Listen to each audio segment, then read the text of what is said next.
Hello. All right. Thanks for coming. Get the mic up. I'm going to do like a 12-minute reading, and I hope you can put up with that. You should be able to get some questions out of it, or any questions you have should be answered. Combat Assault, CA, that's what CA stands for. And anyway, ask the questions afterward. I'm from Verona. My family settled in Riley, from coming over from Switzerland. And my dad was born in Riley in 1916, and my grandmother moved to Black Earth after my dad's dad died, TB anyway. So that's how I got the Black Earth. That's why I was born in 1944, and my dad's farm had 5 siblings. And May 3rd, 1965, I was drafted in the U.S. Army and served till May 3, 1967. And I was 21 when I got drafted. I got schooled as a Huey helicopter mechanic, trained as a flying crew chief with the 162nd Aviation Company going to Vietnam. At Fort Benning is where we were. We packed up the 162nd and issued a flight helmet, M14 rifle, 5 empty magazines, and a steel pot I used for shaving, and green dye for our white t-shirts. We blended it a little easier. I had a 30-day leave over Christmas, and in January we bought a troop ship going to Vietnam. And before disembarking, we were issued ammo for the rifles. And our 25 factory new helicopters from Texas came over on a helicopter carrier Iwo Jima, including 157, which is hanging in the Veterans Museum in Madison. We arrived in Vietnam with 23 majors, a couple of captains and lieutenants, with no warrant officers. Most were new pilots with a few Huey hours from school. Warrant officer pilots were added during the year. And the 162nd Assault Helicopter Company's home base was Phu Vinh, which was 55 miles northeast of Saigon. We're in 3 Corps. Okay. As a crew chief, I was assigned for one of 16 UH-1D troop carrying slips called Vulture 860. I earned $50 flight pay and $50 to $5 combat pay, $9 overseas pay, along with my huge salary per month. At Papa Victor, or Phu Vinh, each crew member was issued a flak jacket and chest protector, or chicken plate, if you call it anyway. The door gunner volunteers were assigned to the helicopter and 2 M60 machine guns.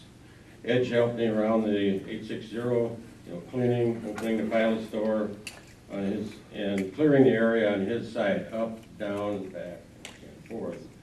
And before the pilot took off, each time he would holler clear, and he expected that after we looked around that we clear on the right, sir, clear on the left, sir, and then he took off.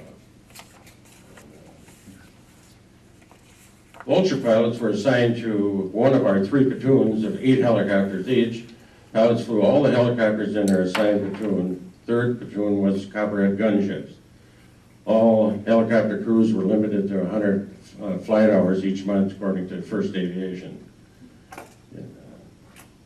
Company maintenance assignments were keeping 10 of 16 slicks and 4 of 8 gunships flyable 7 days a week.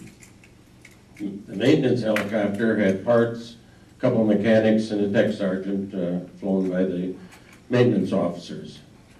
Our company always had 1 or 2 slicks and a light fire team on call 7 days a week. Duty for me was 7 o'clock takeoff until about 5 in the afternoon average. That meant go 500, wake up, shave, eat, and get to the flight line for a pre-flight inspection. I usually picked our crew's 4 sea rations up for lunch. Back home at 5 o'clock, doing a post-flight inspection, fueling, and anything else needed before I buttoned up the bird for the night. I would stop by the flight office and tell them that 860 was flyable. I could see 860 was scheduled for standby tonight or tomorrow's mission. At first, we crew chiefs and door gunners had guard duty at night, but our CO said no, as we were falling asleep flying. Do you want me to say something about this? Oh, it's up to you, Bill. This was the sign that a guy you're older than I did made. 4 of our classmates, or 3 of my classmates and myself, went in. Marty is my first cousin, and we went on the same day. Kurt, Nuts, and Marty, they went to Germany. Lucky, I was very thankful for that, and I didn't. And our CO demanded the first day we ride home. And I wrote a minimum of once a week to Mom and Dad, for sure. After my second helicopter crash, I made the mistake of writing home with pictures about it. With my folks watching helicopters shot down and KIA numbers on TV every night, I thought they needed to know about survivability of a crash. Not very smart, so when I was wounded, I did not tell them till I got home. Brother Earl asked me what the purple ribbon was for. Our company doctor was a drafted bone surgeon, and he removed the shrapnel and put me in for the purple ribbon. I believe he was the only doctor in Vietnam who received the Distinguished Flying Cross, but that's another story. Company flight assignments were given out the night before by First Aviation. Anybody who wanted a helicopter in the entire country, especially our area of operations, could request one. Our combat assaults, or CAs, we used 10 company helicopters, a light fire team. Flying to a PZ or pickup zone, we picked up a stick of 7 grunts, each of them flying onto the LZ, or landing zone, dropping off the 70 infantry. Many times 2 flights or more were used, and sometimes another 10 birds from a sister company was used too. The more grunts you put in the Lima Zulu, or landing zone, the faster it is secured. These were peak time assaults only. Night insertions and extractions of 1 or 2 helicopters, usually for long-range patrol or lurks, if you've ever heard of that.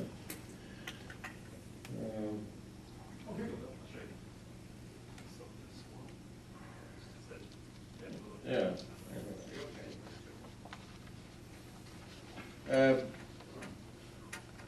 That's 3 Corps in there where I was, about there anyway. The 1st Infantry was there.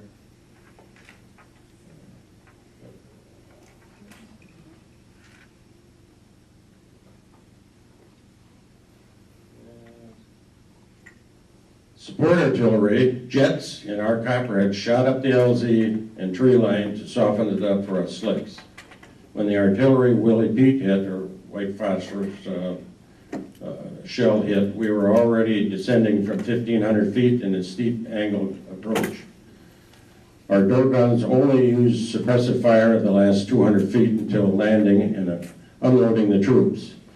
The infantry fired only after leaving the slicks. We may fly and land in a tight trail formation or a staggered formation. We try to land all 10 birds at the same time. Our gunship marks the LZ with red smoke where our lead ship is to land. The number 10 helicopter would say trails up, and seeing that we were all empty, and lead would take off saying pulling pitch, break left 1500. Giving the VC 10 birds to shoot at instead of 1. The Copperheads followed us in and out covering us, then returned to the infantry until released. Leaving the LZ, we did not usually fire and never on the second assault. The good saying is, a cold LZ is a happy LZ. A hot LZ, say number 4 helicopter, is shot down. Number 5 helicopter picked up the 4 downed crewmen, and the infantry stayed with the downed helicopter. The gun circled during recovery, and a Chinook helicopter and rigging crew would pull the bird out once the area was secured. Generally, you get shot down in or near the LZ, any LZ. Support areas gave each slick aircraft commander from 1 to several assignments each morning, hauling people and equipment or ass and trash. The assignments may last a half hour, all day, all night, sleeping over. On a big battalion operation, we all stayed in the field close by 1st Infantry. Each of the 13 crews bringing a blanket and a cot. Our mess tent, fuel bladders, gun munitions, and were all brought in.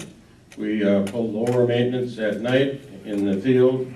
Anything higher went back to Papa Victor or Fukvin, and the bird replaced or returned. I love the ash and trash jobs. They were interesting, flying all over our area of operation, delivering people, working for other companies, and news media, special forces, and even the leper colony.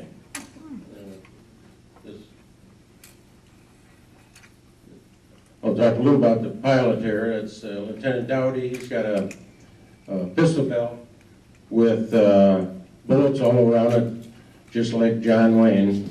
And the other pilot has just got a regular pistol belt hanging over his protective seat there. On the top up here is, my second helicopter was, you put a roll of map in and you just follow around, and as long as you didn't run off the map, you knew where you were going anyway. Let's see which way it is. Well, this is me with a 360 and 60 caliber machine gun. It's on a bungee cord, and I don't think I got the chicken plate on, but that's a flak jacket. And helmet, I got the visor up, which I must have did it for the picture, as I wear glasses and the like, and the wind is horrendous coming through the door.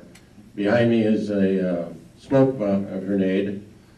And right down here, I'm ready to click a button, and should I hear anything or need to talk to the pilots, or gunner for that matter. And I can see my class ring and my watch that I scratched up in when I hit a bridge after I got off the ship. And going into a bar.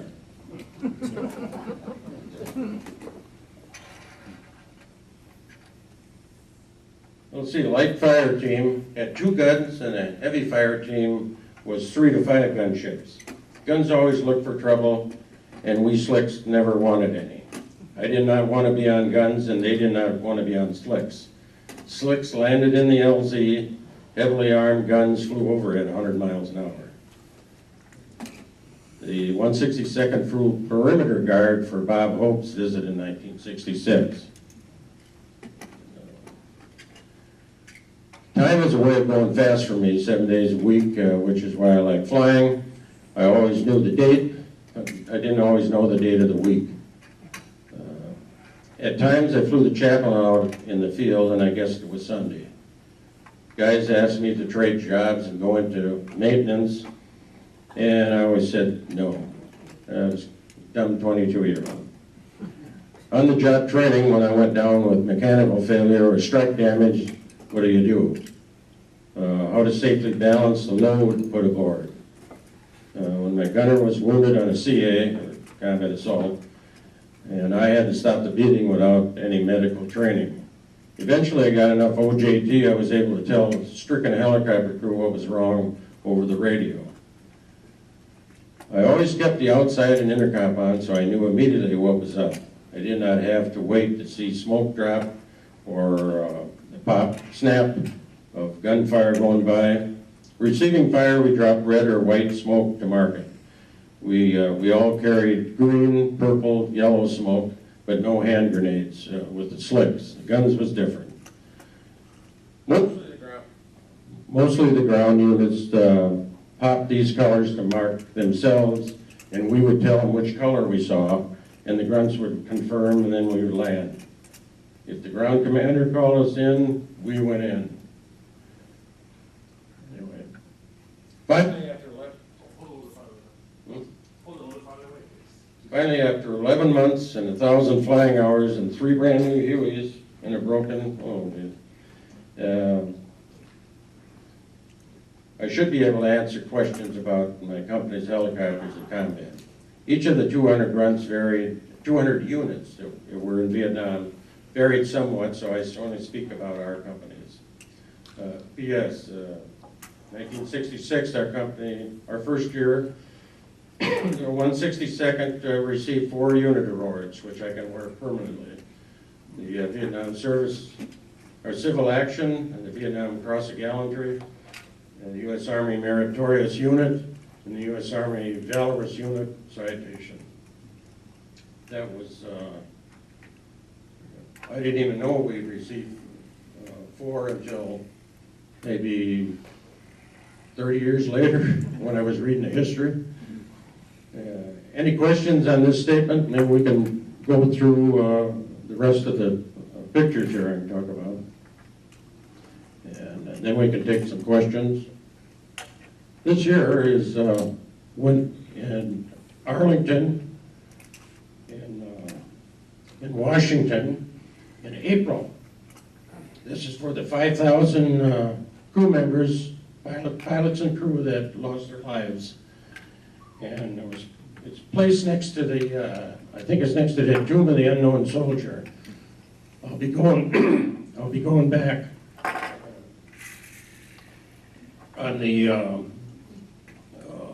Badger Honor flight on September 22nd, and they got me down to go see this.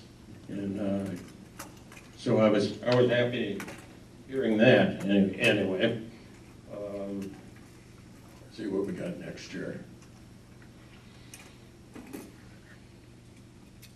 That's me in a museum at Fort Rucker. If you go to the Veterans Museum, it's, as you walk in the door, you see it. Anyway, but you know, for my daughter who's here, she's never seen me without a mustache. And this is the first company patch that we had made up. The Vietnamese made it, and that's why we're called the Vultures. We had a rocket that we shot out of the gunships, and oh, by the way, most of them come from Badger Ordnance. And an M14 rifle is what we use. I thought we should probably have an M60 on there, but it's got our original name, 162nd Aviation Company, and they changed it to assault helicopter. So we were kind of moved up. When I crashed, I know I got a new helicopter in about 3 days, 4 days, something like that. So they turned them around pretty quickly for us. Anyway, even the battalion commander didn't have a helicopter. Here's on the ship, and it's troop ship. You can see, whoops, oh, there, monkey, making a monkey out of me. You see one bunk down here, one here, and one up there, and there's right next to me, there's another bunk, and then right across where I'm sitting on somebody's bunk, he must be away already, he told me to get the hell off. There's a little monkey one of our guys had, and it's about the size of our cat at home. And here's Christmas, and a lot of difference here. My fatigues I didn't have jungle fatigues, and our outfit, none of our outfit did, at that early stage in 1966. And they had the old,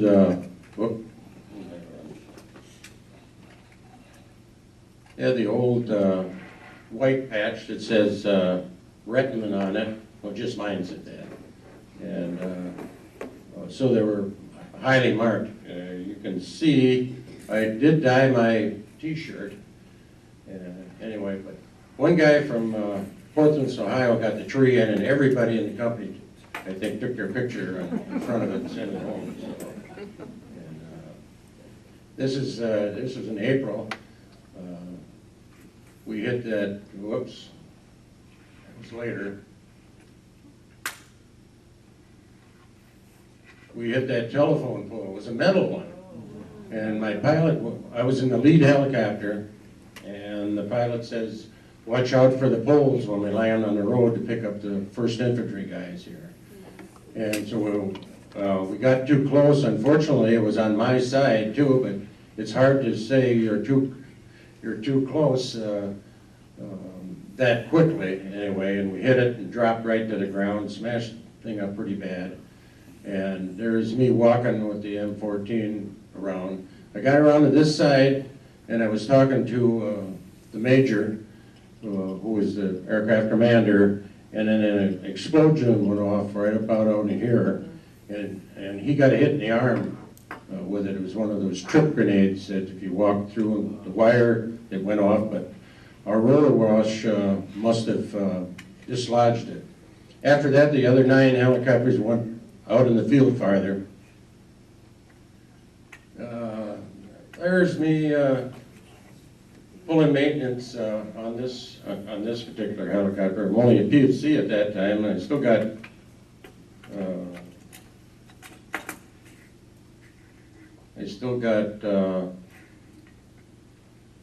PFC stripes. The old U.S. Army, it's not green. I got a pair of metal wings from the Vietnamese, and there's my sunglasses I was telling somebody about. I always wore a clear helmet with the clear visor down, and then sunglasses in the daytime. But you know, one time a deuce and a half ran over them, and I lost my pair anyway. So let's try the next one. This is where it's probably me here. It's out of a magazine, and a friend of mine from Detroit sent it to me. He says, you can see the FM antenna up front, or the antenna whiskers, and the newer helicopter didn't have any. The P-dot tube was up above, and so they figured that was mine anyway. We were had just dropped off the troops and were taking off here. And that one we're coming into an LZ, too hot, flared the helicopter back. I think both pilots at the same time. And the tail rotor hit a berm and tore the tail rotor off. And I remember seeing the 90-degree gearbox go flying when we hit. And the pilot immediately dumped it on its left side, and oops, well, that's a picture of it later, but and when it settled down, they kicked the windshield out. You can see the right one's there, but kicked the left, both pilots went out that exit there. And I was sitting up here with all the ammunition on top of me, and I jumped off the skids, and when I looked, the overfuel, the fuel gauges, not gauges, but were spitting out JV4. And the fortunate thing about this, one of the few times I ever flew without my gunner, was they wanted to put 2 troops in the coffin seat back here where I sat, and otherwise he'd have been laying down here in the, I'm not sure what would have happened to him anyway, but he probably would have got beaten up. And I'm standing on the main rotor blade right here. It goes over to the mast there. And my pilot would come out of there and he says, you want your picture taken? And I said, sure. And I was not happy with the guy because he wrecked my bird. And you can see I just took my cover off from the back pocket and just sat it up there kind of goofy looking. And that's why I look kind of goofy there. And also you can see the chicken plate here. When you're sitting, it's up a little higher because it's sitting on your, I had a piece of chicken plate that I sat on the whole time too. Let's see, you can see a lot of tall grass there. And that's what it looked like when they slung loaded in. Pretty messy. It went back to the States, refurbished, came back with the with another outfit. Anyway, but here's me just sitting. This is a mounted 60 on the side, and it was a lot easier if you didn't shoot up the rotor blades or the helicopter floor, which happens sometimes with a 360.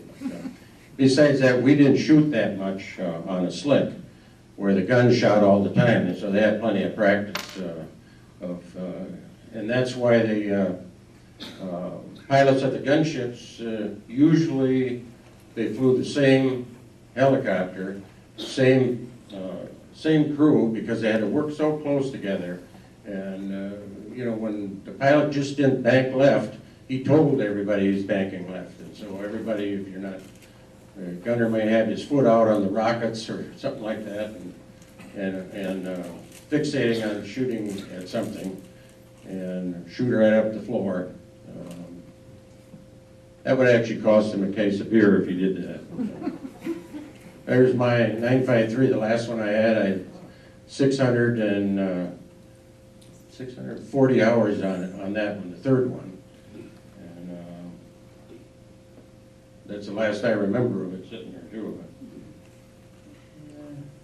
There's Martha Ray. She entertained us with all of her humor, and she was in Vietnam quite a few years, off and on, and she always went in the boondocks where the guys. We didn't get like up here as a group from the Philippines entertaining, but they were in a real rear area that they spit shined their shoes there and everything. But she liked to go out with the well, I don't, you know, with at least the infantry anyway, but quite a lady. And she got wounded at least 3 times in Vietnam, you know, just trying to entertain the troops. There's just a countryside, some farmers working with ripe paddies, and beautiful country, you know, and green and lush, and until they wound up using Agent Orange on it to make it nice and brown and lethal. There's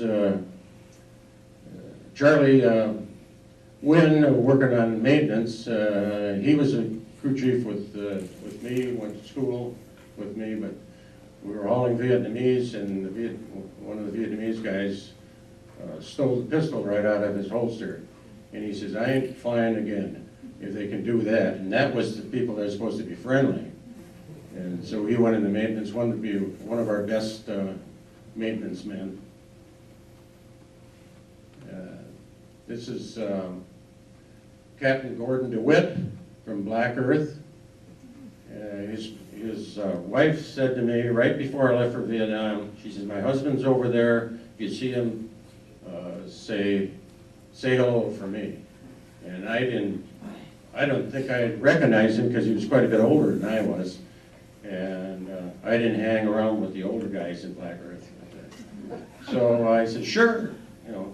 So I'm hauling this artillery officer from where he was the executive officer to another artillery outfit where he was the CO. And he threw his bag in. He was the only passenger, and I looked down, Captain Gordon whipped across his duffel bag.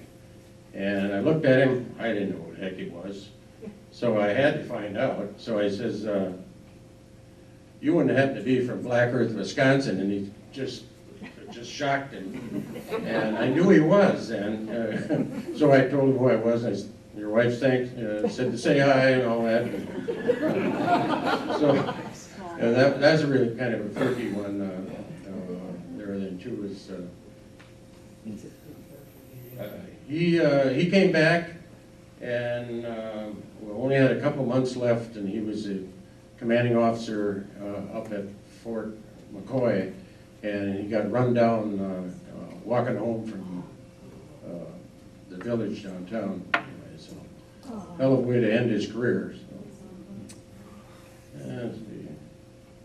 Oh, me pulling maintenance on there, eating. I usually like to eat the fruit or pound cake or something like that. So when I get to pick out the rations for us, because normally we eat breakfast, and when we were out, we ate sea ration. We would shut down and eat, not, you know, it wasn't like we ate while we were flying anyway. So we could do a lot of things when we were flying. You could drink beer, smoke cigarettes. You know.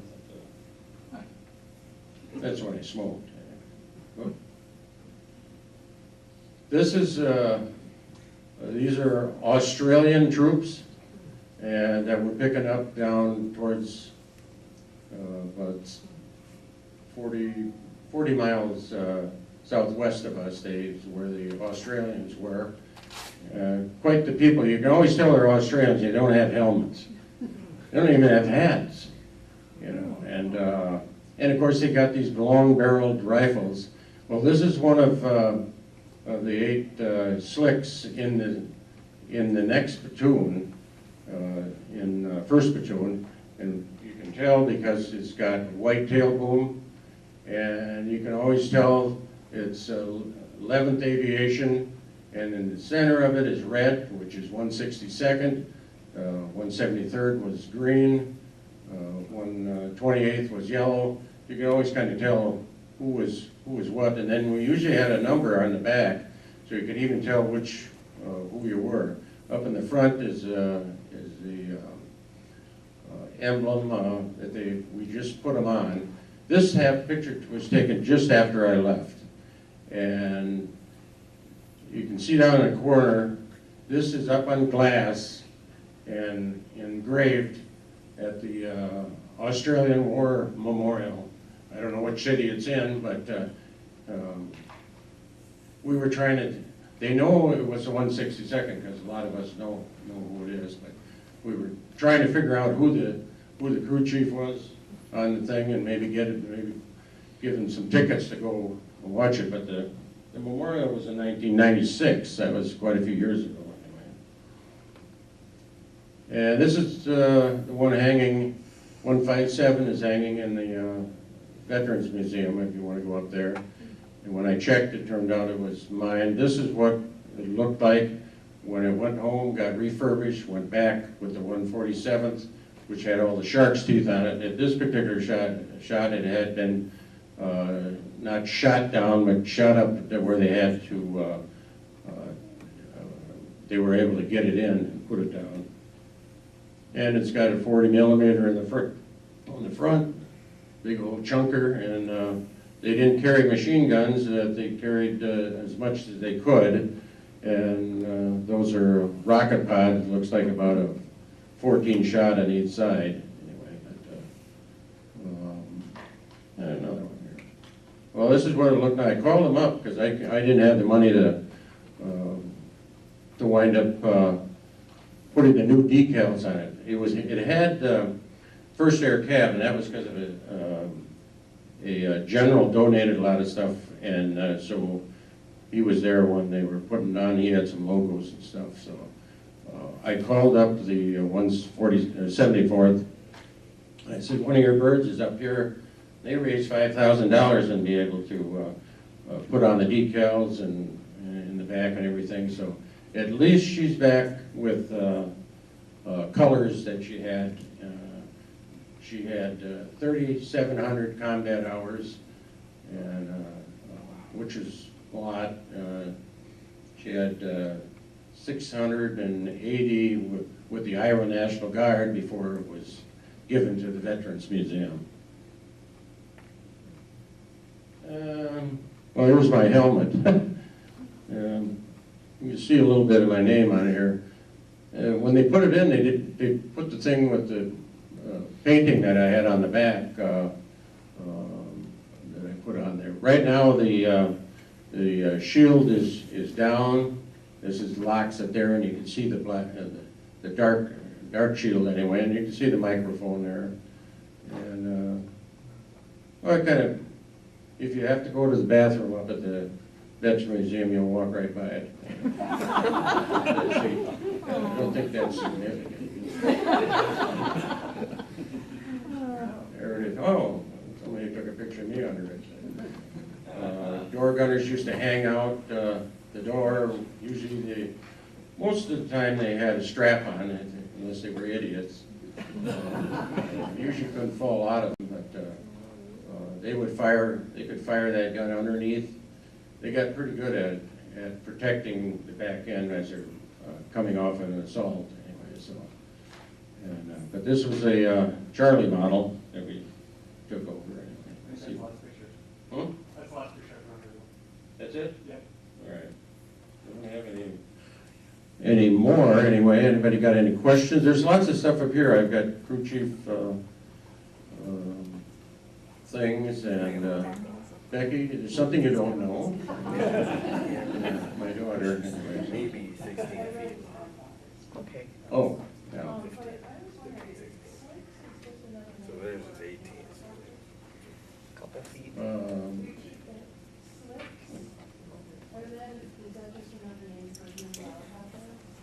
What? Oh, a slick was an unarmed helicopter. It had machine guns on the side. Gunships had those rockets and 40 millimeters and everything on the front of them.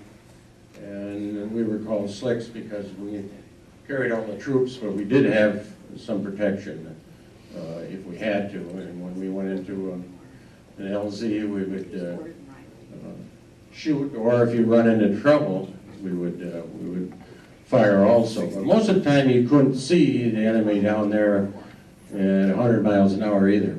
I thought maybe you were asking about Huey. The proper definition is UH-1. And mechanics, they like to shorten things up a little bit. And the earlier one was called HU-1, Helicopter Utility Number 1. And crew would call it a Huey, HU-1. And it got stuck that way, and so even Bell Helicopter put it on their tail rotor, and too, so. Yeah.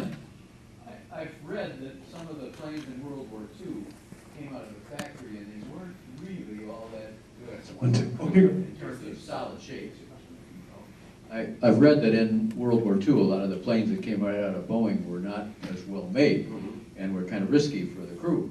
I wonder what your thoughts were on the Hueys in terms of coming right out of the plant or when they were refurbished. Well, when they came out of the plant, I was happy with them. The three I had, well, except for 860.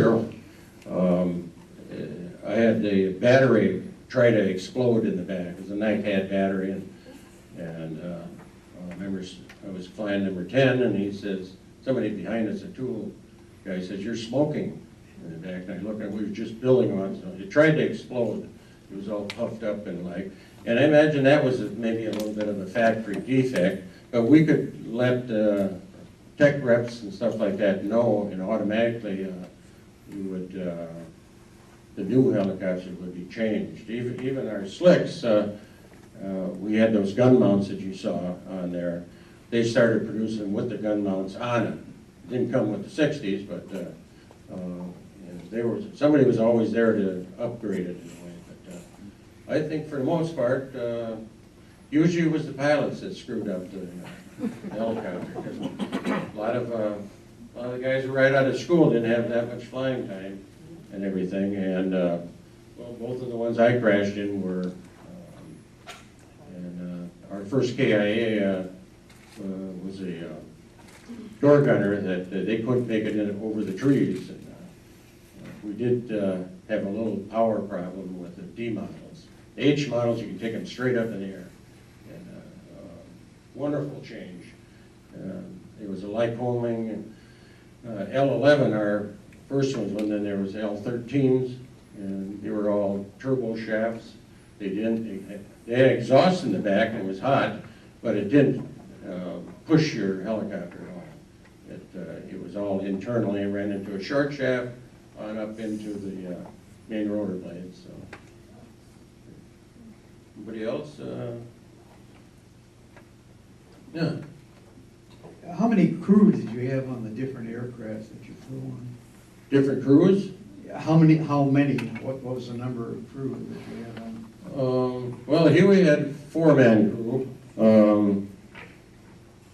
The Cobra gunship had a 2-man. They didn't have a room for a crew chief or they had a crew chief when it was on the ground. And, some helicopters like Chinooks, they had 5, sometimes 6, because they did so much work. They had what they call a load master, who would, was part of the, besides the 2 gunners and the crew chief. And you get some of these Air Force ones where they're rescue. I'm not even sure how many they would have aboard. Anyway, but hope that helps you. As a crew chief, was it your ultimate responsibility to say whether that plane was flyable, or that helicopter was flyable or not? Right. It was, I'd fill logbooks out, and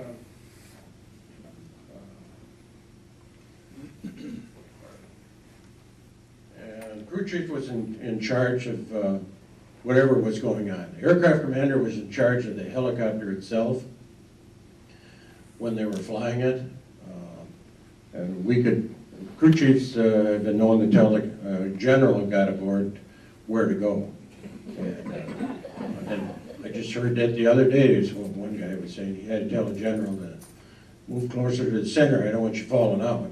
Well, I'm a general. It says, I'm the crew chief. And sat down. How much maintenance did they require, routine maintenance?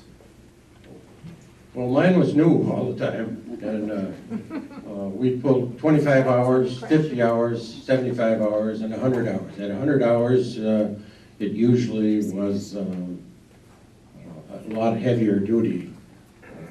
I could usually do the 25 hours, changing the fuel filters, things like that, myself, and have a tech rep sign off, make sure I got my wearing right. Well, for the most part, I'd say probably about 20, 25 hours maintenance on it for one that had to be in for 200 hours. That's one of the problems we were running in as we were. My last helicopter had 600 hours. You can imagine what our original birds had. And some of them had to have rotor blades changed, engines, and the like, too. So. Where didn't you want to get hit with enemy fire on a chopper? Personally, I didn't want to get hit myself. On a helicopter, I'm sure you're saying that. But, usually in the engine area, all depends on what caliber you got coming at you, though, too. I mean, a 50 caliber or a 20 millimeter that they had could sever the rotor blades. You know, if it hit just square on the mast. You know, but engine would take quite a beating with the turbine engine anyway. You put a hole in that and stuff starts flying around. And pretty well you're going down. And, but yeah, keep them out of the engine. You know. But VC learned to lead the helicopters, and because most of the time they'd shoot at the pilots and they'd hit the crew in the back anyway, or even the tailboom. That's why tailboom usually had more holes in it, and rotor blades too. How much fuel did you have on board? I think 240 pounds. It's about 2.5 hours, something like that. I sat on the right side of the helicopter so I could fuel it. Normally the crew chief sat on the left side. But I had to write it in the book, so it's, I hope I got that answered right, because it's been a long time since I had to write in the books, 1967 last time. So. How much 7.62 ammo did you have on board? Well, I carry about 1,500 rounds in a box with the 360 with the XM23 there that's mounted on the side. Had a box that had 500 in it, and you can get a little more than that, but it would come up in the tray, or not the tray, but the chute. And chutes were kind of tricky because mine would jam shooting to the rear, and the gunner on the left side, his was jammed shooting to the front, so we always kind of watched it. But you couldn't hit the rotor blades, or you couldn't hit the, you could still hit another helicopter flying by or something too. So, door gunner took care of the machine guns, and inside helped me out quite a bit, but lots of times I was there for 2 or 3 hours after we landed, before I got in. Follow-up question, Bill, I asked you something really dumb when I took this picture. I asked you what part of the helicopter was bulletproof? Because I just assumed the whole thing would be, not being about, and what was your answer to that question? If you walked around with a screwdriver, you could just poke holes anyway, without hardly much effort. It was aluminum. Now, if you poked holes up there where the pilots sit, they had plating that was on the back of them, on the side of them. That's why when we landed, I would run up, well, I didn't always run up, but I would walk up and open the door, and then I would grab the button, slide the plate back from his seat so he could get out. If you crashed and kicked the windshield out, you didn't have any problem. And pilots would wear chicken plate on the front of them, too. Helmets, they didn't, they were like clay birds throwing them up in the air. They weren't ballistically safe, yeah? Which one was the coffin seat? Which one was the coffin seat? This is the coffin seat back here where we sat. Anyway, Why'd they they shoot call it up that? here, and the bullets would hit farther back, and the farther they go away, they probably wouldn't even go even farther back then. So I know. Well, I had when my door gunner was shot, he got shot in the elbow, and I remember from school to jam my thumbs up underneath his armpits and stop the bleeding anyway. But who knows where the VC was, where he was aiming, and when the bullet had actually hit. So, that coffin seat anyway. Everybody's got nicknames. We always have. We did the military ABCs. Alpha, Bravo, Charlie, Delta, went all the way through. One time I actually had to do my name. Because you couldn't say Rettenman on and over the air, you had to spell it out, so that's what I had to do. I don't know why that was that they had to have my name, but they did anyway. But I tried to write them all down. There is some things on some of the tables there that you can read.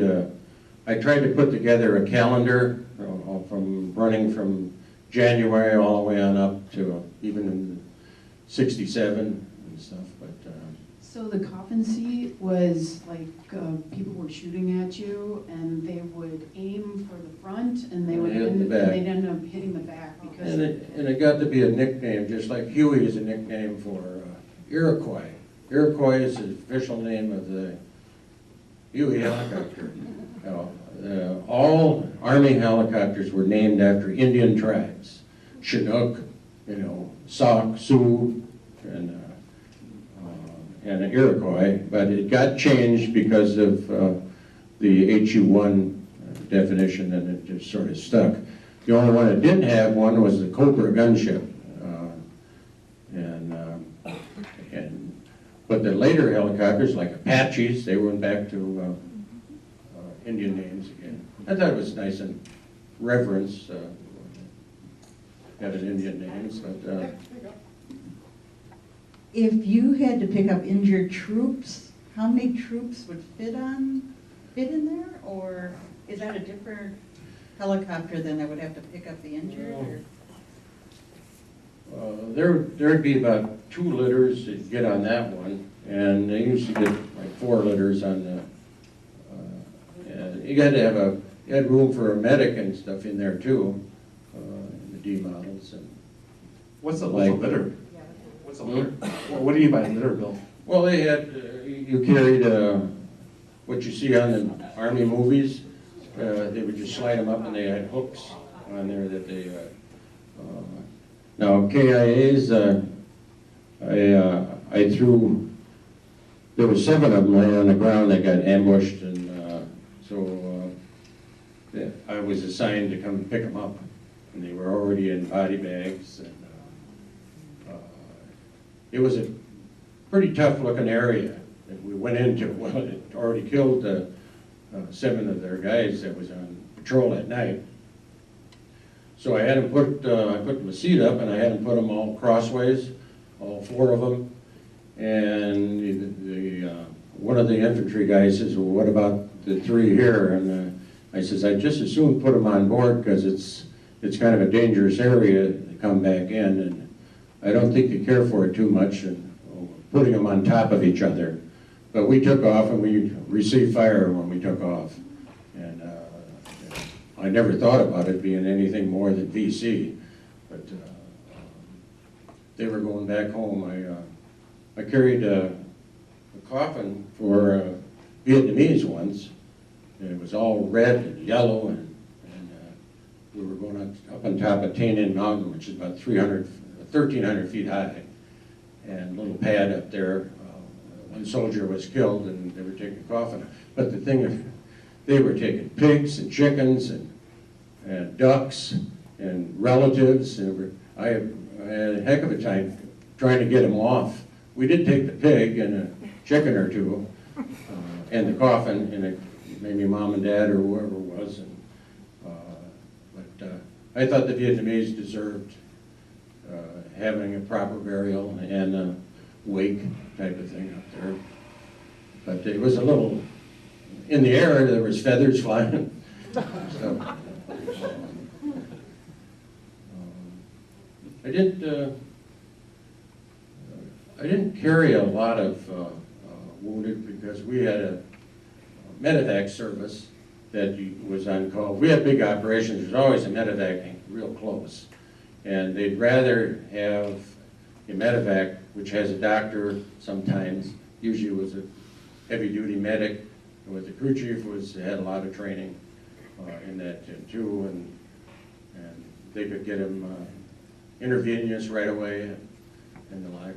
But sometimes, if you were right there, I remember one time I even saw the explosion, and they said, well, can we help? And the medic the infantry medic was with him, and he must have stepped on a booby trap or something, and so he said, come on down. And well, there was a lot of trees down there, but they weren't very big around, just small like this, and we chopped trees going in there.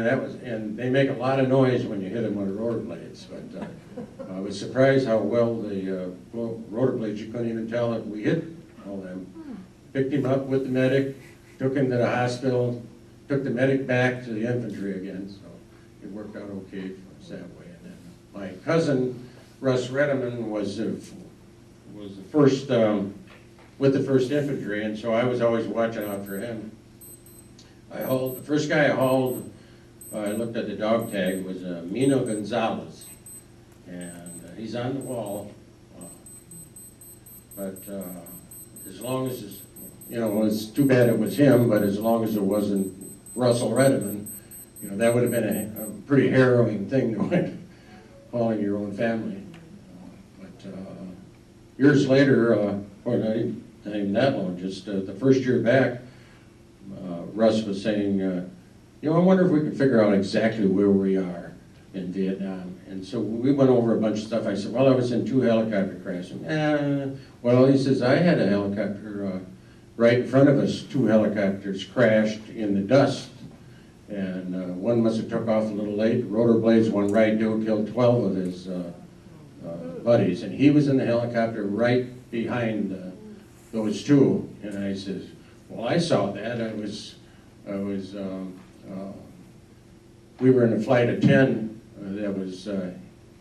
and those 2 were in the next flight of 10, and we were leading them, and we were banking to the right, and I looked back and saw the crash come together. Everybody was warned a lot because the dust was terrible, and I can't imagine what it'd be like in Desert Storm, where it really is a desert. Then too, it got so dry you could start a fire with tracers. You could start a fire with throwing smoke out, and but in the rainy season, just the opposite. Any other questions? I got something to give Jesse. Oh, we got another question over here. Captain. There you go. In the formations that you flew, what ship were you? Out of 10, you were usually up front, or? Well, I had the newest helicopter, and generally the major, captain, whatever, wanted to fly the best one. And so I almost always flew lead helicopter. Not always, but, and we usually flew in an LZ staggered or a trail, tight trail, everybody's on top. Some companies auto-rotated into the LZ, and I thought, I mean, literally, I mean, they were stacked on top of each other coming down. All you had to do was have one little mistake, and you could wipe out 1 or 2 in the air. But there was, although I never seen any or had any of that problem in the year I was there, he's a captain, so I am. Currently? Oh, great. Gets us to wear civilian clothes, you know, like me. But He's a captain of what? I'm currently the commander of headquarters and headquarters company at the 147th Aviation here in Madison, so I'm a Black Hawk pilot. So this has been fascinating for me, and I live here in Verona. Oh my God. So it's been fascinating for me. You want to be one of my listen to speakers? this.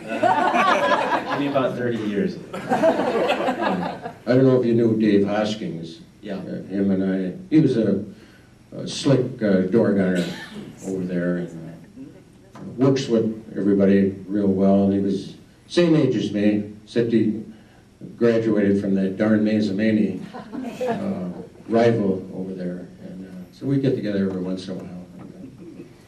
But, good guy. You know, if you run into any problems, go see him, and we'll get you to the right shrink or whatever. You know, it's important. He's still very involved. He comes and talks at our reintegration events. Like we just, I don't know. I'm just gonna keep asking questions. I can talk to you. What altitudes were you flying in? What else did I fly in? Altitudes. Oh, we always flew, I talk with my hands, that's why I have trouble with this thing. We flew 1,500 feet in Vietnam, or low level, right in the trees or below the trees. And, but sometimes there's lots of stuff down there if you're flying low level. Gunships almost always flew low level, where they had a high man and a low one.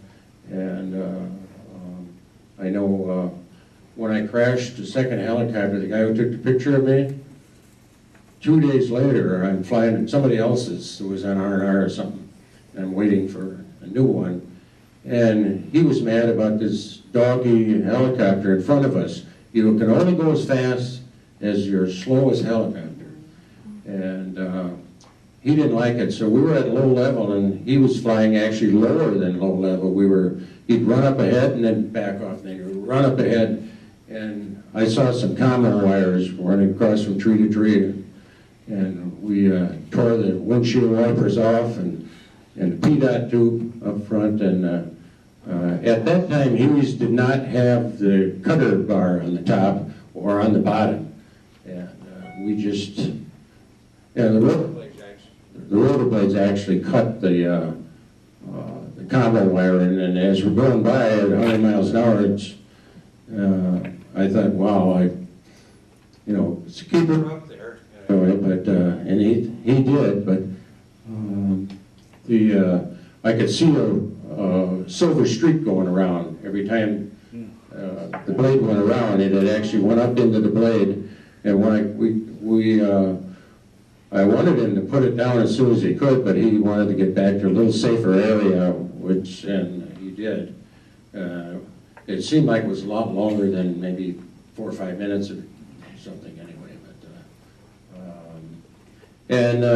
you could see the bump on top of the blade even. And our maintenance tech rep was there. He sewed it up with an awl and a wire that we normally use, and he stitched it just like your boot, back and forth, back and forth, back and forth. Put some tape on the outside, says, it's good to go. So, and, we got back, and the safety officer was just chewing. Well, he was so upset, he said, just get to my office. And he said, who's the crew chief? And I come around the corner, and it was only 2 days since the last time well, you know how to fill out the reports. And so that time we had to fill out a lot of reports. And I think it changed after 66. There was too many reports. Anyway. Were your rear areas safe? Not particularly. I'm not talking about this rear area, but well, we got mortared where we were, and it was, and in some cases they get rocketed. Well, look what happened in Saigon. I mean, that's can't get much more rear than that. And we had to, that's why we were careful when we were asking about smoke. They would throw out one of the smokes, and we would say, yeah, you had grape. And so then we would come, and then you confirm it, and we'd come in. One time I went out, I couldn't get them to, or I didn't, I couldn't get them to confirm, and the pilot actually says, the hell with you. And we never went in. And we still don't know what happened there, if they were trying to get us to come in. And, but anyway, smoke is smoke. So the communications weren't secure? The radios weren't secure? No. We had FM, AM, all that. And the VC had plenty of those radios that they took off the infantry. And a lot of them could talk pretty good English, could understand, and so, you can understand why we would get upset when we just threw red smoke and throw another one, and then don't tell us what it is. And so they throw another one. I got grape this time, or yellow, or whatever. Were you able to fly at night at all? Or did it depend on the moon and the cloud cover? Yeah, we could fly at night reasonably. Nothing like a Black Hawk. But we usually flew 1,500 feet wherever we were going. And the hardest part was the tracer fire. When it would go off on the ground, it looked like it's coming right up at you. And well, especially the ricochets. So you didn't quite know if they were shooting at you or you're just seeing the infantry going back and forth. And the worst one I had was they called us up at 11 o'clock at night and said, we got emergency, we got to get a company out of a heavy fire fight that they had got going on, and the general wanted them out of there. And half of the guys were drunk, pilots, and because we were all off duty. If you weren't on standby duty, then you didn't drink or anything. But you partied afterwards. You were alive today, you know, and I don't know about tomorrow. Anyway, we just about got there. You could see a lot of smoke. It was dark and all that, and that they called it off, and everybody was happy about that. Trying to land in the dark, it was enough with landing alerts and things like that. One helicopter at a time, you know, then two. But 10 of us were flying, and we had gun team was already there, and there was one helicopter way over on the left.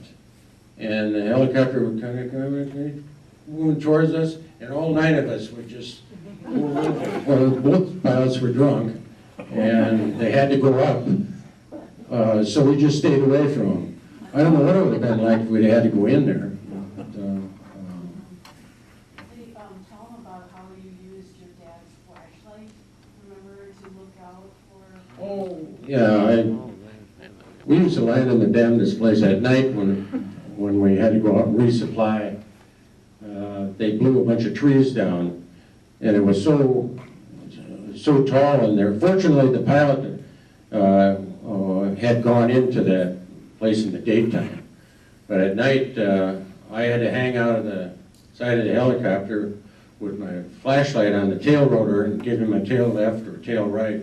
And the difficult thing about it is the pilots are looking that way, you're looking that way, and you got to get your head on, make sure you say pilot left, so he does the left. And we dumped off all the ammo and got out of there, but that was... But you couldn't have your main lights on because you would get... Well, we would throw our main lights on so we didn't smack into anybody, but we tried to keep it on minimal. Lights were usually for on runways and stuff like that, or coming to your pad back. Everybody had kind of their own pad to land on. How long were you in the service?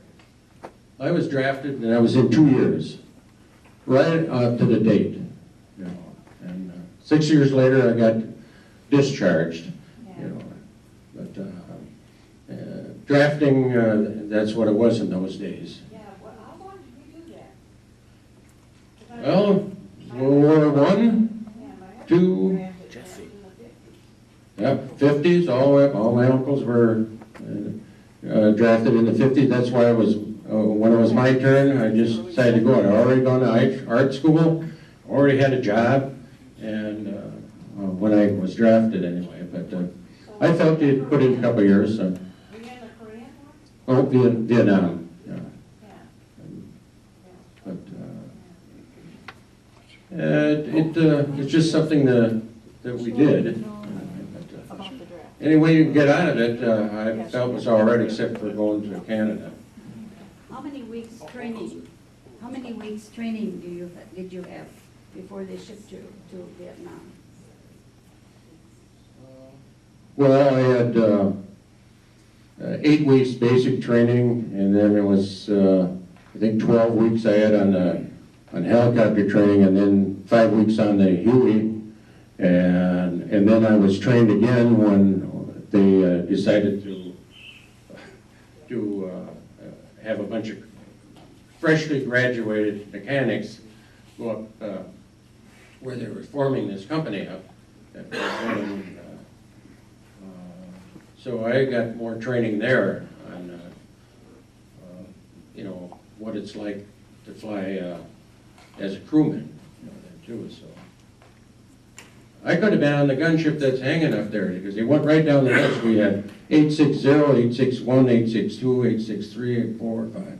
And the gunships were the same thing. They were 157, 158, 159. Did you have an option of being a crew chief or not? Did you have an option of being a crew chief or not? Yes.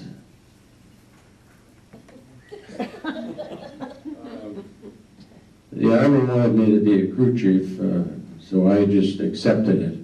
You could just say, negative, I'm going to go in maintenance. Pilots now, it was difficult for them to step away, but for a door gunner or a crew chief, it was it did happen. You know, like my buddy with the pistol being swiped, he went and maintenance, you know, like, so.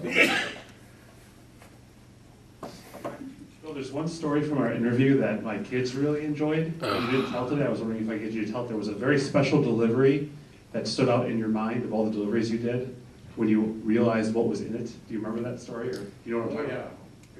You should tell that one. Well, the kids liked this one, and I did too.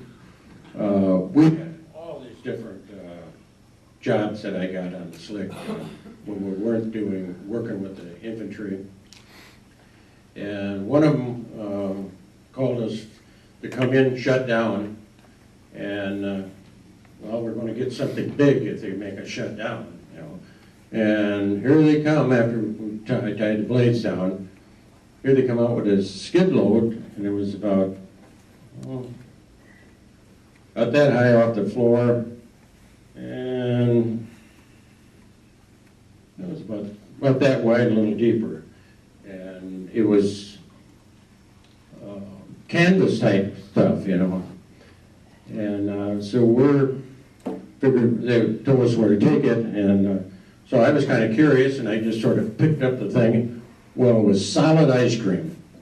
And I can't remember if it was solid quartz or was solid pints, but I told the pilots about it, and he says, well, it'll stay a little longer. So we actually sat down there, ate our favorite color. And whenever it happened, I usually would tell wherever we landed, I said, we just swiped 4. And they were so happy to get it, whatever we brought in. In some cases, they'd actually give you steaks for bringing in whatever equipment they needed, you know. And beer, garbage cans of beer, bring in soda, hot chow, and bring in turkey at Thanksgiving, you know.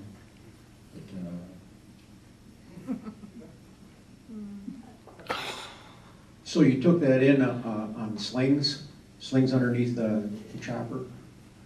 not me. I only slung load once in the Huey, and that was an H-13 from off of, was on MASH. We had a hook down there, and, well, actually, there's 2 times. I put up a TV tower once. And everything was internal. That's why it was important to get it as close to the mast as you could, so you're not nose heavy. If you're nose heavy, you can't get her off the ground. And I know I filled the floor up with jerry cans of water, and I think it was water. We took off, and he had, well, it turns out, I thought the jerry cans had 5 gallons in it. There were a lot more than that. It was like 7-gallon jerry cans. So no wonder we had trouble getting off the ground. So when you went into a hot LZ, you just try to hover so you could take off in a hurry, right? Rarely we hovered unless there was something on the ground. 162nd landed. We would come in, 10 of us, land right in the grass. The grass would just be pulverized. This is one of my favorite pictures over here of the Huey coming in, but it's not what we did. That was one Huey at a time was come in and disgorge their troops, and we always tried to put 70 troops down if we had 10 of us, and at the same time, and take off at the same time, because then they had more to shoot at, but it's when you took off one at a time, they only shot at one. And they could shoot it down that way too. We put that many guys shooting. And so, but, the gunships and the artillery usually prepped the LZ and the tree line pretty well for us to keep their heads down. That's why we were almost, when the white phosphorus artillery would go off in the middle of the LZ, and of course I suppose the VC would know that too, but we were already inbound, you know, maybe 300 or something out, and because we were expecting the Willie P to be delivered. So When you were inserting those lerps, Did you have decoy choppers? Yeah, it's a pretty bad area. Usually they had a decoy chopper. We had a sister company that did most of that. Lerps wanted somebody who knew what was going on as far as pilots, crew, and so they would usually use the same company rather than pick up a guy like me who hadn't taken the Lerps in. And but they usually would fly over several holes in the trees, and while they were going over one, they would sit down, take off, but they may not let anybody off either. What's a LRP? Long Range Reconnaissance Patrol, the Army's version of SEALs and all that, which worked a little farther south from me, so on the Delta area. They were the guys that went behind the lines and did the snooping and pooping. Yeah. You know, usually they sat and observed, and they passed on the info, you know, how many people went through. So. Were you ever on a mission where you had a mechanical, had to land, and then you were able to repair the problem and take off again? Well, I was hauling supplies into a engineer outfit that was building a bridge on Highway 1. And they had a mechanized unit that was on guard. And so I went in there once with a load, and my sister ship went in too. And it turned out when we were going back for another load, the transmission oil light, come on, come on, come on. And the pilot said, we got problems here. And so he took it down to low level. We were less than halfway back to Phuc Vinh, so we decided to land at where we had just taken off. And it was probably about 5 o'clock or something like that. And, so we called our mechanics to come out and fix it. I figured it was something to do with the drain valve on the bottom of the transmission, because it was all oily in the hellhole down there. And they called back and said, well, we're coming in the morning and fix it. Well, you know, one of our helicopters sitting out here, and neither did the infantry want a helicopter sitting out here. It was good bait. And so the pilot says, I'm going back, and the aircraft commander said, I'm going back. And because I lost edge when he got shot, I had the gunner sergeant with me, and he says, I got to get back for the rest of the guys. And then the commander says, you're the only one who's signed for this helicopter. You get to stay. So they went, I had him, my buddy, run in and pick me up a blanket, because I don't keep any of that stuff on board. It's just too heavy. Anyway, and I just prepared. The major told the infantry to feed me, and I took the gun off, and I was the left gun, which was the door gunners. I had the safety off, it's all ready to go, and just had to pull the trigger. And then mine I took off, which was facing the mechanized unit. I didn't think I needed to shoot at them, so I took it off, put a bag of 100 on the thing, and right alongside me. So I decided to sleep in the helicopter. And then my buddy comes out. He comes. Here he's got my blanket, mattress, pillow, sheets. And I said, oh, what a blanket. And, well, this is it. So I put all that down. You can imagine what the infantry thought of me with the sheets and pillows there. But I wasn't going to stick my nice white sheets in that foxhole over there that they were sitting in. So, I think I kind of answered it as far as going down with mechanical.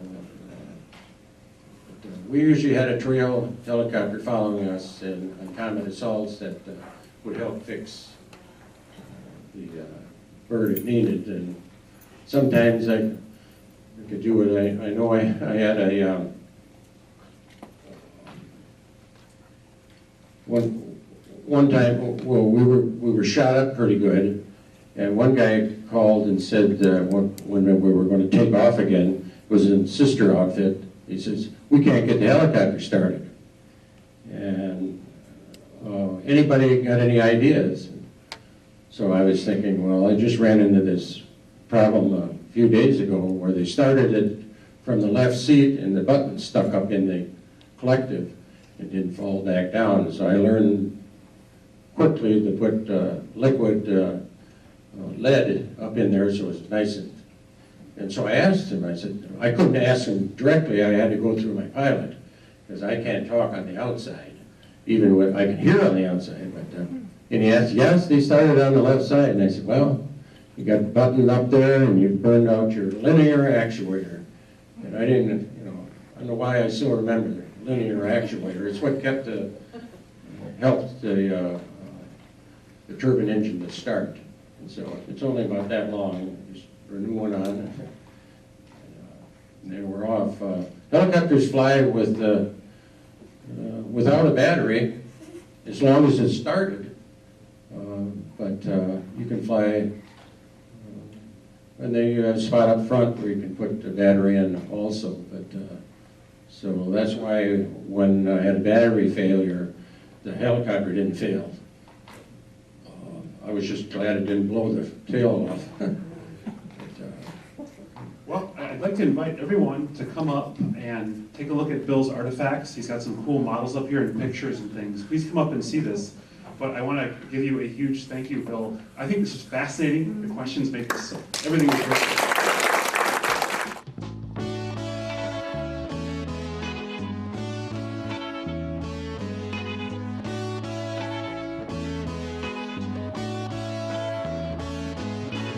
Look what's happening.